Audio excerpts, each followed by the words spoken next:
کیا تم بھی وہ خوش نصیب ہو جس کی آزمائش اللہ ان قریب ختم کر دے، غیب سے حیران کن مدد فرمانے والا ہے اور تمہاری زندگی کی تمام تر رکاوٹیں ہٹا کر ان کی نند خوشیاں تمہارا مقدر کرنے والا ہے۔ تو سنو،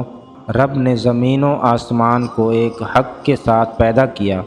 اور وہ اپنی مخلوق کے حالات اور ضروریات سے ہر لمحہ باخبر ہے۔ اللہ تعالیٰ خود قرآن پاک میں فرما رہا ہے، اور حقیقت تو یہ ہے کہ ہم نے انسان کو پیدا کیا ہے اور اس کے دل میں جو خیالات بھی گزرتے ہیں ہم ان سے خوب واقف ہیں، اور اسی کی نشانیوں میں سے ہے کہ وہ تم کو خوف اور امید دلانے کے لیے بجلی دکھاتا ہے اور آسمان سے بارش برساتا ہے، پھر زمین کو اس کے مر جانے کے بعد زندہ شاداب کر دیتا ہے۔ عقل والوں کے لیے ان باتوں میں بہت سی نشانیاں ہیں، اور اگر آج تمہاری زندگی میں کوئی تکلیف ہے یا جو برائیاں تمہارے ساتھ ہو رہی ہیں اور کسی طور تمہاری آزمائش ختم نہیں ہو رہی، تو یہ دو باتیں ضرور جان لو۔ ایک طرف تمہاری مجبوریاں اور زمانے کی سختیاں، تو دوسری طرف منزل کا واضح شعور کا نہ ہونا اکثر تمہاری راہوں میں کئی طرح کی مشکلات کھڑی کر دیتا ہے۔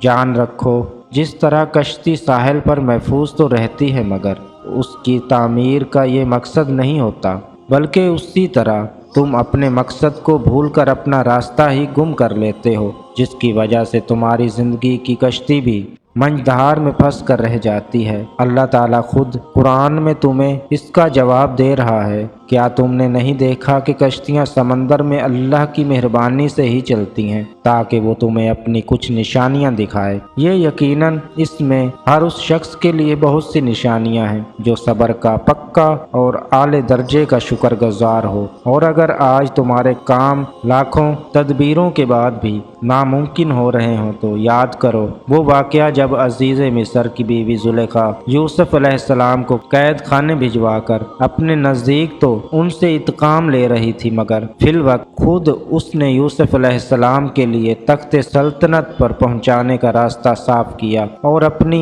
اس تدبیر سے خود اپنی ذات کے لیے شرمندگی کے سوا کچھ نہ کمایا۔ یاد رکھو، اللہ جسے گرانا چاہتا ہے اسے کوئی تدبیر سنبھال نہیں سکتی، اور دنیا جسے گرانا چاہے اللہ اسے اٹھانے کی صورتیں نکال کر بلند مقام پر فائز کر دیتا ہے۔ جان رکھو، نہ تو تم خدائی معیشتوں سے لڑنے میں کامیاب ہو سکتے ہو اور نہ ہی کسی کی زور آزمائی تمہیں ناکام بنا سکتی ہے۔ اللہ تعالیٰ خود قرآن پاک میں فرماتا ہے، اس کی خدائی میں کوئی اپنے زور پر غلبہ حاصل نہیں کر سکتا، جسے وہ اٹھاتا ہے وہی اٹھتا ہے، جسے وہ گراتا ہے وہی کرتا ہے۔ وہ اگر آج زندگی میں تمہاری کوئی کوشش ناکام ہو گئی ہے اور تمہیں لگتا ہے کہ تم مسلسل کسی گھاٹے میں جا رہے ہو، یقین مانو اللہ تمہیں ضرور کامیاب کرے گا۔